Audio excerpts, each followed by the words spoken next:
This channel does not promote any violence, harmful, or illegal activities. All content provided by this channel is meant for an educational and information purpose only.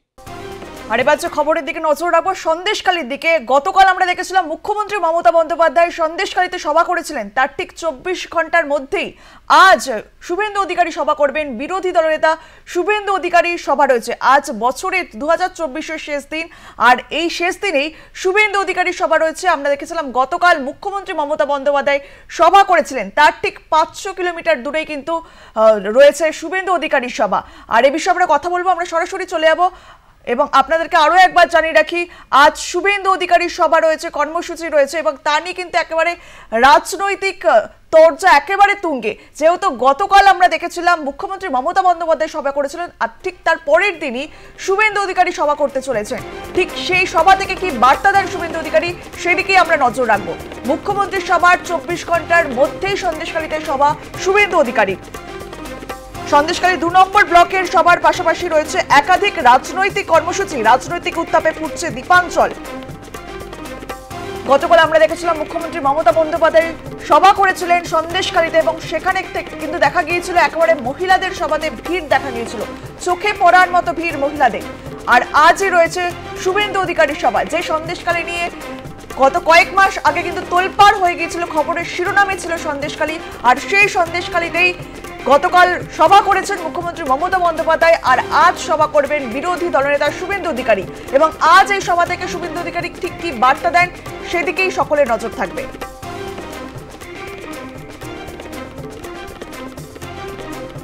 বছরের শেষ দিনে জমে উঠেছে রাজনৈতিক উত্তাপ এবং রেখা পাত্রদের অবস্থান ঠিক কোন জায়গায়। এছাড়া আমরা দেখেছিলাম গতকাল দল বদল করেছে বিজেপির এক নেতা, রেখা পাত্র যার হাত ধরে এই ময়দানে নেমেছে, বিজেপিতে যোগ দিয়েছে, সেই নেতারই কিন্তু দল বদল।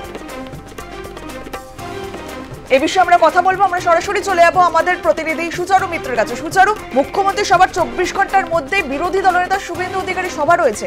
সুচারু,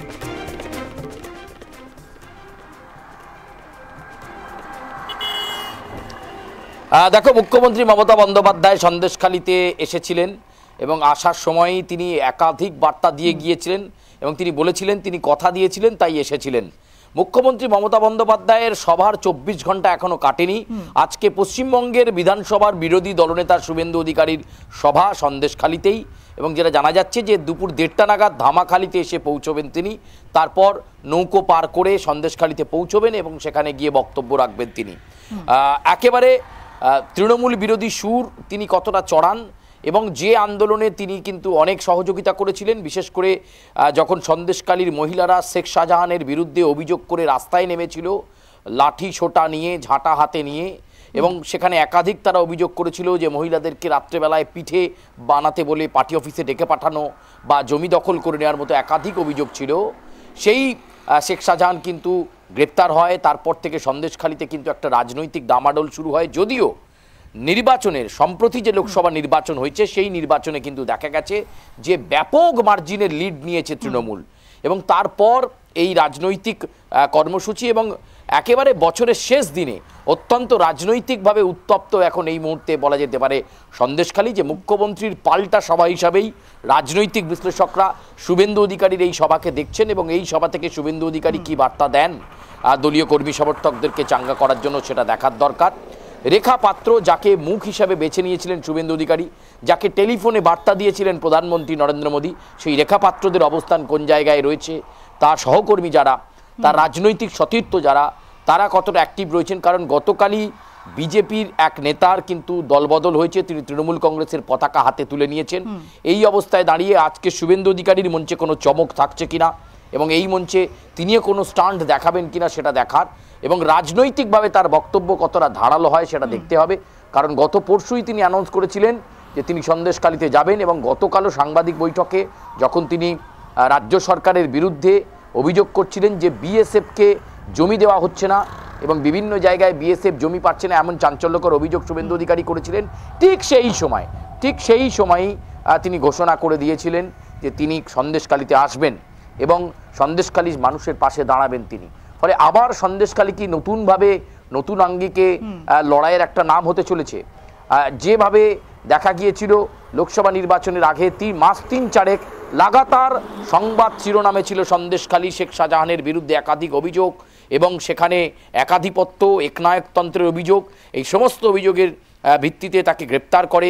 আমরা দেখেছিলাম তাকে গ্রেপ্তার করতে এসে সিবিআইয়ের আধিকারিকরা মার খেয়েছিলেন, হেনস্থা হয়েছিলেন। সেই শেখ শাহজাহানের গড়েই মমতা বন্দ্যোপাধ্যায় কথা দিয়েছিলেন এবং সেখানে তিনি একাধিক প্রকল্পের ঘোষণা করেছেন, মহিলাদের হাতে সাহায্য তুলে দিয়েছেন।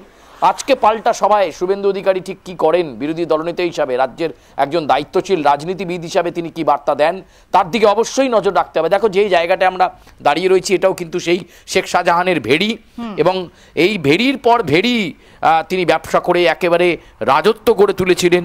এখন তিনি সেই রয়েছেন জেল হেফাজতে। ফলে এমন পরিস্থিতিতে আবার সন্দেশখালীতে এসে নতুন কোনো ইস্যুর জন্ম দেন কিনা বিরোধী দলনেতা শুভেন্দু অধিকারী, এবং রেখা পাত্রই তার বক্তব্যে ঠিক কি বলেন, এবং বিজেপিতে এই যে সন্দেশখালীতে ভাঙন, সেই ভাঙনটাকে কতটা মেরামত করা যাবে এবং এই বিষয়টাকে শুভেন্দু অধিকারী কীরকম দেখছেন, তার কি প্রতিক্রিয়া, এই যে বিজেপির নেতা তৃণমূলে চলে যাওয়া, যার হাত ধরে রেখা পাত্রর বিজেপিতে আসা, সেই নেতার তৃণমূলে চলে যাওয়া, কেন চলে যাওয়া, তা নিয়ে কি ব্যাখ্যা দেন, তার দিকে অবশ্যই আমাদেরকে নজর রাখতে হবে। শুভেন্দু অধিকারী ঠিক কি বার্তা